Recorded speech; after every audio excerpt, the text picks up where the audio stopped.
Hey guys, before we jump into the episode, I wanted to let you know it is brought to you by the NMFTA. Let me ask you a question. Do you ship LTL freight? Then listen up, because the NMFC changes went live on July 19th, and they're the biggest updates in the history of freight classification.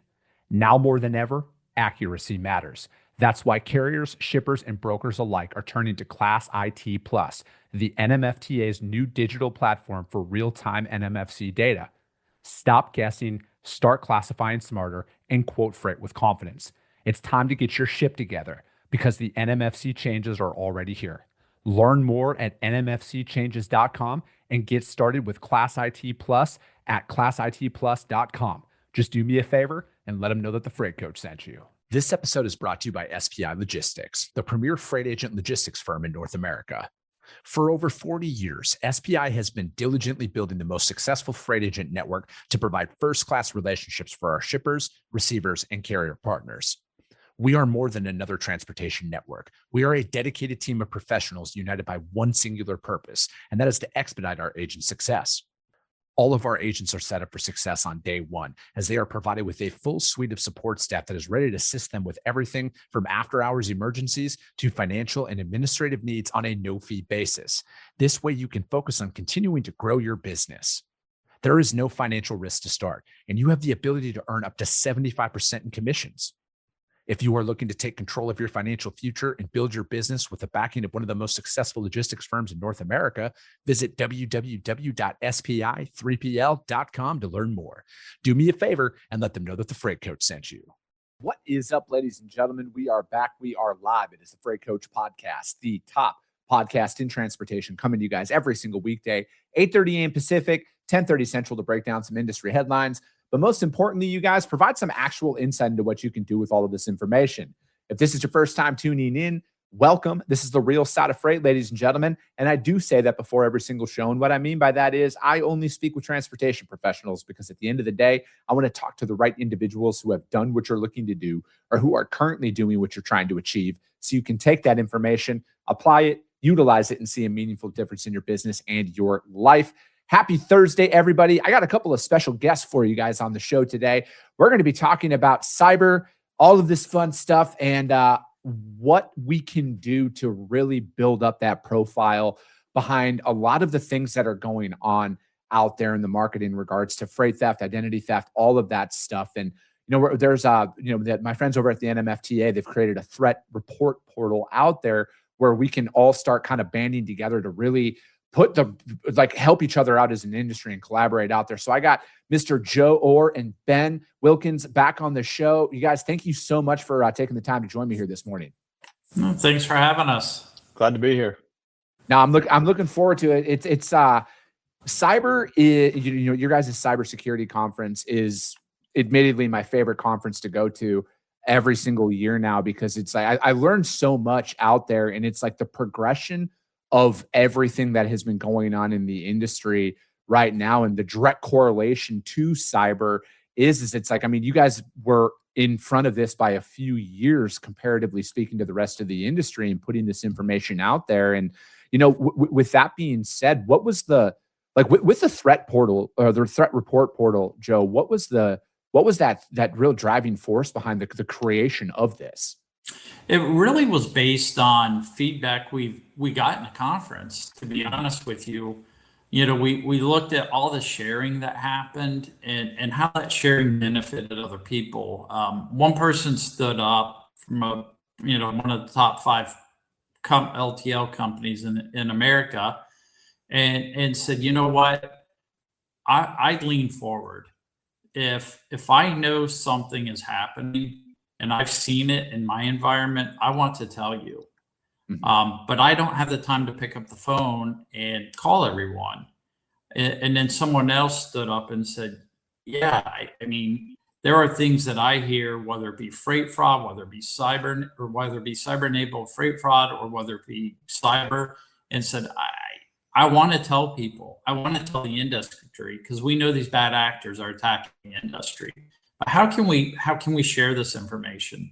So the threat portal really came about because of that. It was the ability to quickly share information so that the peers within the industry can take notice. And I'll be honest, there's things that I learned since then when we were testing the threat portal that I've told my team, hey, we've got to watch out for this, because, you know, although we're not a carrier, we're not a broker, some of these same things are happening. People are attempting to get in and impact us every single day.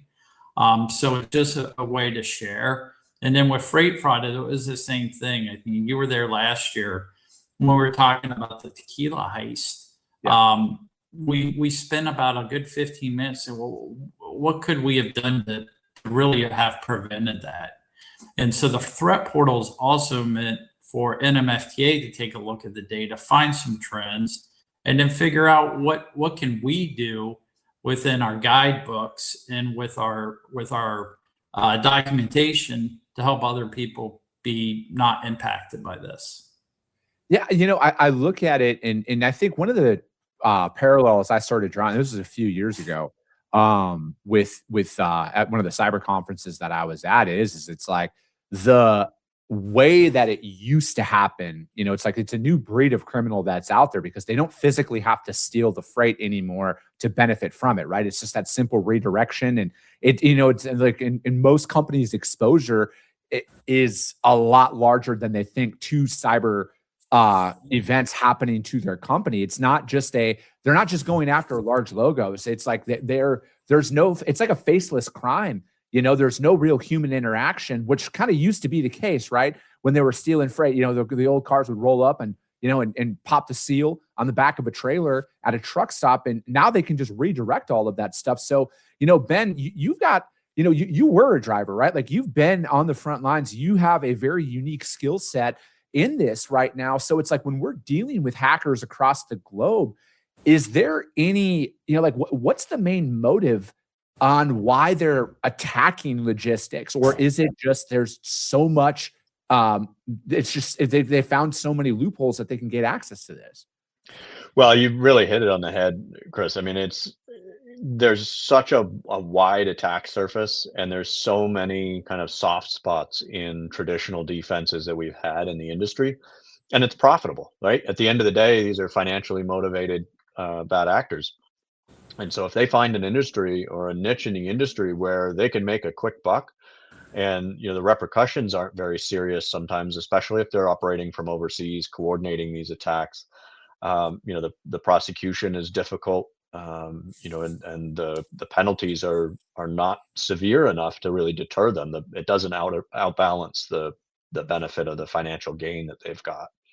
But it's definitely a symptom of historically insufficient security controls on our technology in the industry that's really fueling this opportunity for them. And the one thing I'll add to that is, I think, you know, all three of us have been in this industry at a different level for over 20 years.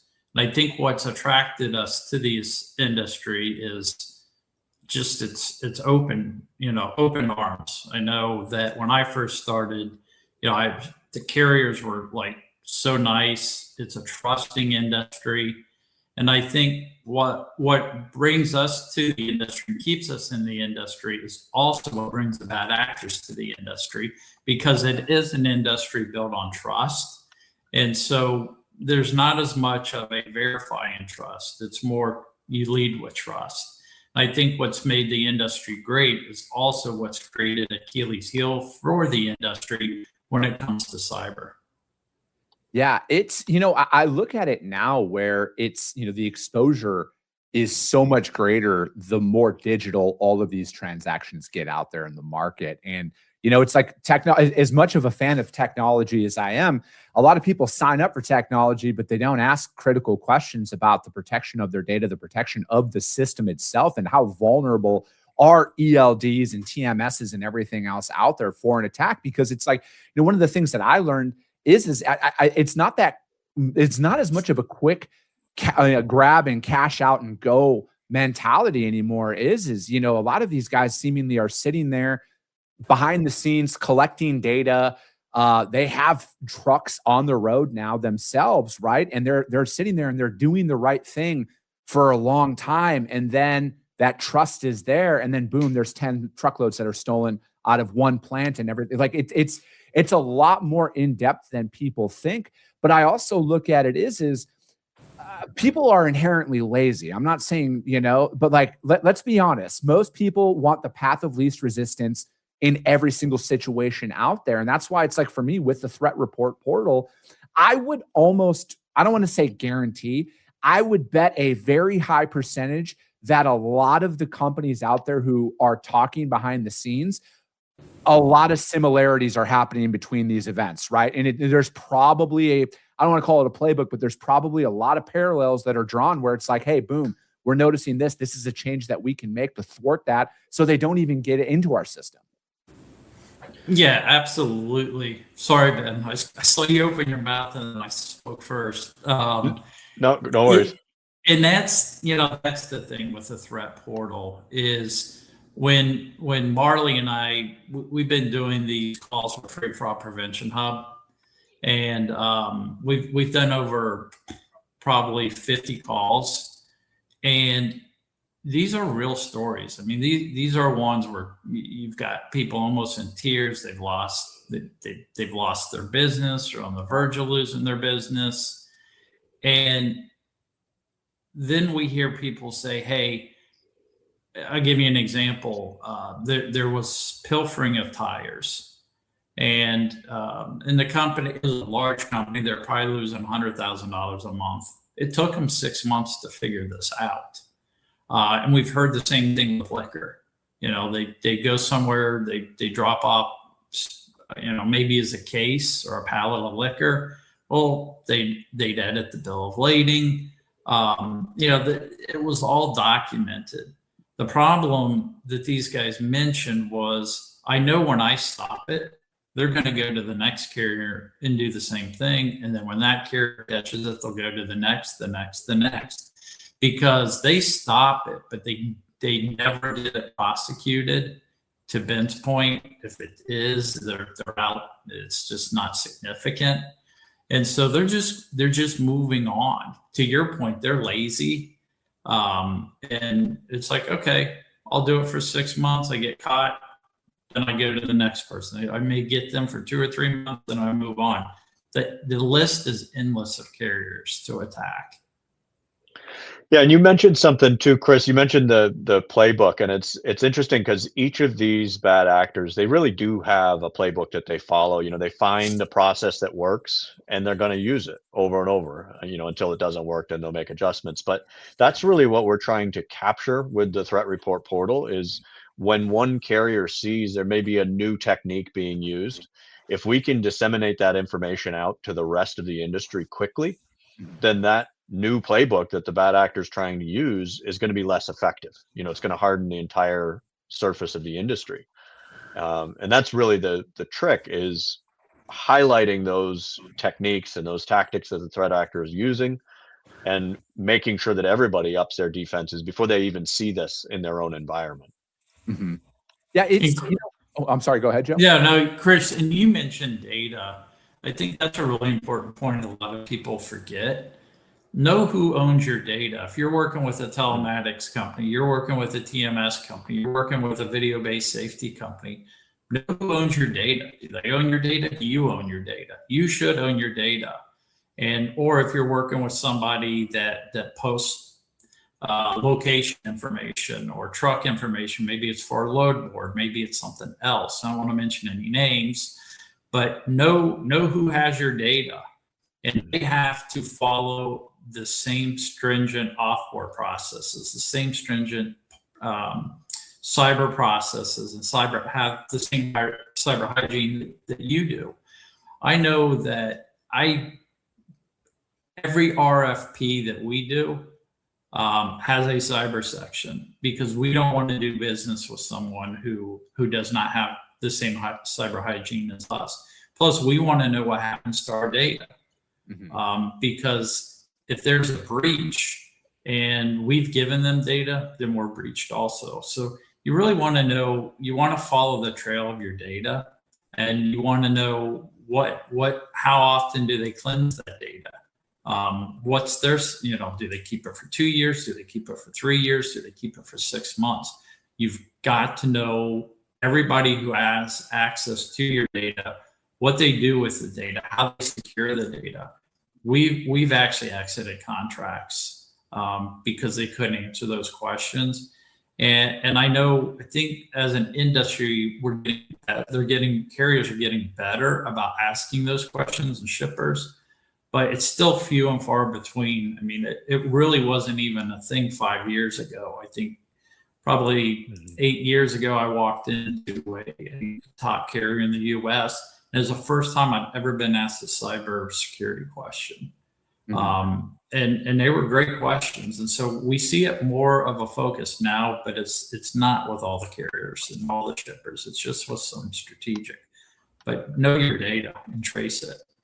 Yeah, I look at it where, I think we're coming up to a point, and I think this isn't just like a carrier or a broker thing. I think that this is going to affect manufacturers and shippers out there as well. Is there's going to be a lot of businesses, I think, in the not so distant future that are going to be uninsurable because I was talking to somebody this week where, they're aware of a company out there that's losing anywhere from $5 to $7 million a year in freight, right? Like it's being stolen from at what point is it uninsurable? At what point is that a thing out there where it's like, if you're going to be purchasing it, you're going to have to self-insure, your premiums are going to go up. And I don't think it has to get to that point though, right? Like I think that we need to, collectively, because I've talked about this, a lot of what I see, and again, it's like I've been on the front lines for a long time. I've been booking freight for a long time, talking about the laziness factor of a lot of it. I can tell in about 10 seconds if the person that I'm talking to on the other end of the phone is legitimate or not. It's really not that hard for somebody like myself to spot out there. And for me, it's like we got to get to that point though, where we're collectively smarter as an industry working together here to stop this. And it's almost like we got to put the guard down here for a little bit. I mean, we had our friends at Estes on the show here, Joe, a couple months back, and they were like the most transparent organization when it comes down to when they had their cyber attack that was out there. So it's like, I want companies to think like, hey, if a company of that size is willing to come out and publicly speak about this stuff, what's stopping you, right? Like what's stopping you from going out there and putting those best practices out there? Because as an industry, if we have a set standards that we can operate off of, we're going to minimize this stuff, right? Like I'm never going to be naive to say like, oh, crime's going to go away. Like, let's be honest, it's not going to go away, but like we can stay ahead of this stuff. And I think that's what most people are kind of missing because, they are thinking, they're like, if this happens or this happened, I'm losing my business. I'm losing everything, my home, my family's going to be, all of that stuff. Like it's a very real emotional thing, but it's like, that's why it's so important to get in on this stuff and do your research and see like, again, that strategy, that playbook that they're operating off of, it's very evident to me. And so it's like for that, what are some of those things though, that Ben, from a cyber perspective, that you are identifying that like companies can do to protect their organizations? Well, I think the number one thing, and this has been my answer for a long time, probably still will remain that way, is education, right? We don't know how to defend against what we aren't prepared for. And so I always say, start with education, educate your teams on the techniques that are being used, on what to look out for, what the risks are. And, don't treat it as like a one-off training we do, every 6 months or every year. It's got to be regular, ongoing, and it's got to be tailored to the realities of our operations, right? So anti-phishing training that works well at a hospital or a bank isn't tailored to transportation. We need to talk in transportation terms. So that would be number one.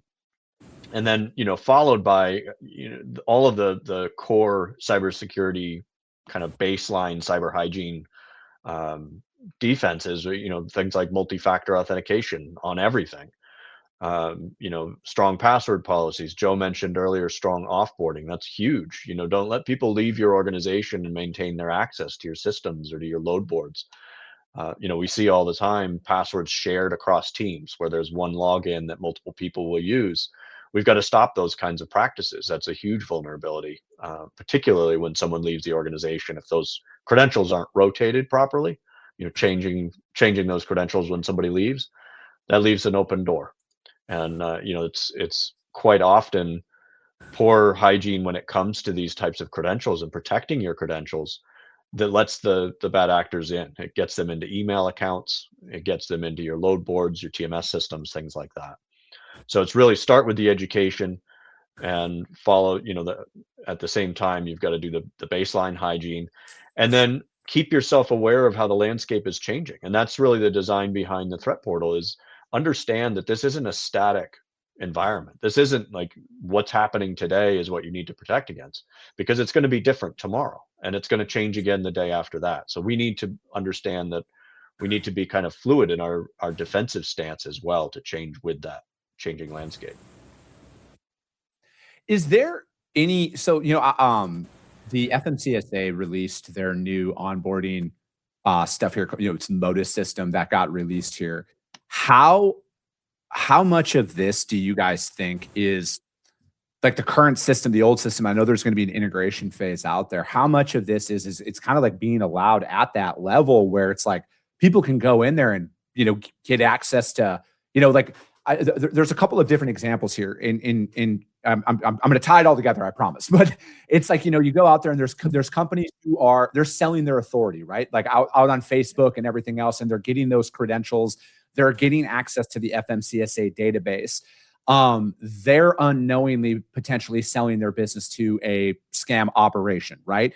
And then do you think now with this new onboarding process and existing things, like, are you guys tracking any of this stuff in the threat report portal? Is those chameleon operations where, a lot of them are probably using same style email addresses, same style phone numbers, everything. Again, that there's those patterns that are out there. Is a lot of that information in there? Because as great as the new Modus system is, it's a multi-phase rollout that's going to happen. So it's like, it's stopping the new ones from gaining access potentially, but there's a lot of existing information that's behind the scenes right now. So it's like, is that some of those things that people can really look into, where it's like, hey, this email address is now associated with 7 different trucking companies? Yeah, that's part of what we're tracking, particularly in the, because we do have the reporting portal kind of segmented into straight cyber events and then cargo crime related events, and there's ways to input that exact data when you're reporting any kind of a cargo crime or freight fraud or identity fraud. We provide an opportunity to collect whether it's a company name, a driver involved, an email domain, or a website that was used. Any of that information will be captured in these reports, and then that is disseminated back out to the industry. So anyone that's participating in the threat report portal will immediately receive those email accounts, those domains that are being used, the names of the companies that were used in any kind of a cargo crime or freight fraud situation. So that will absolutely help alert the next carrier or the next broker to say, hey, watch out for this company. This is not a legitimate company. This is a company engaging in fraud. We're also looking at, even before that happens, these are all sold on the dark web, right? Some of them aren't even sold on the dark web. They're sold more wide open. So I think the other thing is, can we get to that intel? So we're talking to a couple folks from a partnership perspective to say, okay, how can we get this data? We get a lot of the data now related to cyber attacks and things that are reported. And I know, like for us, it comes to dark web looking for information to make sure that there's nothing there that could be damaging to us. But could we do the same thing for MC numbers, DOT numbers? So we're also looking at that and adding that as an enhancement into the threat portal. We're not there yet, but I think if we could be proactive about it and find when these things are for sale, and then actually alert the folks that are signed up in the threat portal, and even take it further. I mean, could we alert FMCSA? And I think, to your point, FMCSA DOT is much more aggressive with this. But to think that they can do this alone, I think is not wise. They're going to need help, and so if we can help, or another person in the industry can help and say, hey, here's what we're seeing. That's one of the things we want to do. And we want to do the same thing with the threat portal. Yeah, I think that, again, if you're legitimately selling your business, like you have lawyers, you're going through a business broker, like there's a set, like it's very clearly documented at that point. But it's like, how do we take that information that's on, on the dark web, that's, or even Facebook, right? Because like, that's the thing. I feel like if you're trying to sell your business over Facebook, like that's the biggest red flag if somebody comes out to you and says, hey, I'm going to buy your company, right? Like, let's be honest.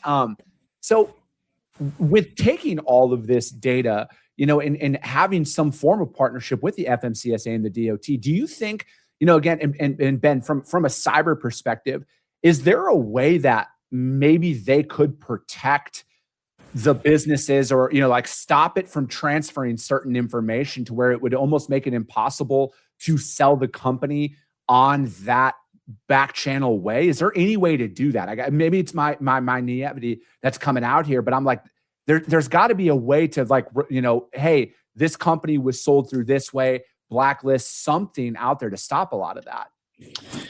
Yeah, I mean, that's the $1 million question, isn't it? I mean, it's one of those things where identification of the company that's been sold, and kind of the legitimacy of, like you mentioned, that you can really determine the legitimacy of the transaction fairly easily once you see the venue that it was sold in, and those kinds of things. But then also having that kind of early warning alerting system that, hey, these are the, because it's not necessarily an immediate blacklist if you've sold your company. Like you said, there are legitimate purposes for selling a company, but we need to have kind of a warning that this company's recently been sold, and we kind of want to re-vet them, right? Not just because we've worked with them in the past, accept that information again. So I think it's really about the notification system. This has been sold. Re-vet this carrier, this broker, and then monitor their behavior ongoing. And if we start to see those other signs of potential fraud, we need to then go from a kind of a alert status to be very careful utilizing this entity. Yeah, I almost, it's either that or it's the purchasing entity of it as well, right? Start tracking who's the one who's actually like buying all of these companies up, because I would assume, again, back to the inherent laziness that most people are, I would assume it's the handful of IP addresses or a handful of email addresses that are associated with all of that stuff. Because again, if you're legally selling your business, right, like there's a bill of sale, there's like an actual paperwork process that needs to be filed with the state and feds and everything else. And it's not just, because I think like this is one of those things that they're not, like the person who's selling it is essentially getting a cash transfer or whatever, and they're transferring the information. They're not actually technically selling the business. They're transferring the business over, and unknowingly everything is still in that individual's name, but they got 25 grand or 30 grand, hypothetical example. And they're like going off about their life, but they don't realize now is they're still on the hook in the event that company somehow does something illegal. That business is still in their name, and they're going to be brought into that. Yeah, I think that's a good point. I mean, when it's not an actual transfer of the assets and the business liabilities and all of that, it isn't really a sale.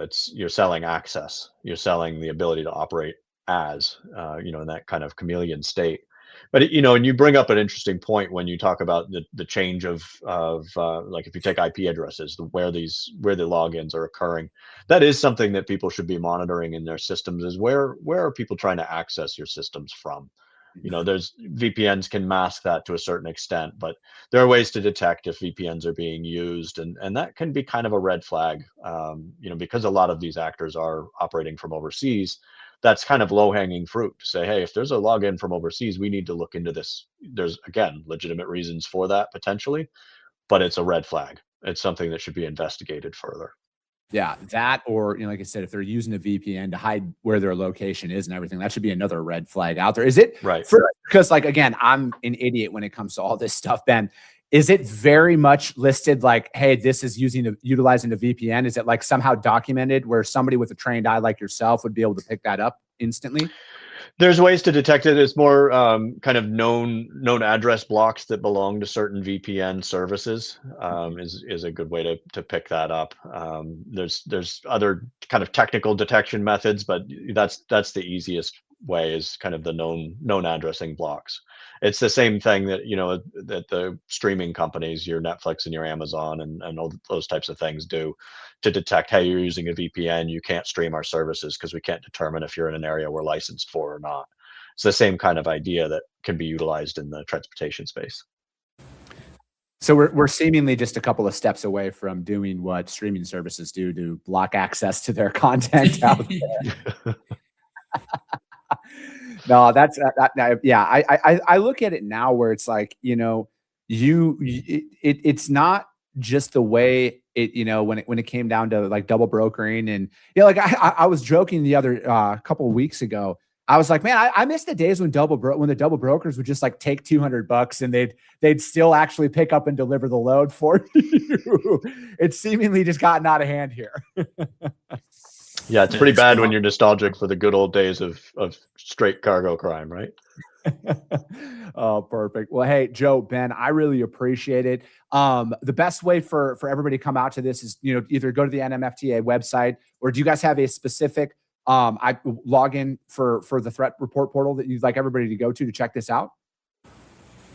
Yeah, we do. We'll be doing a press release on it, but if you go to nmfta.org, you will see a link to the threat portal. We'll be adding that shortly, in addition to doing some press releases.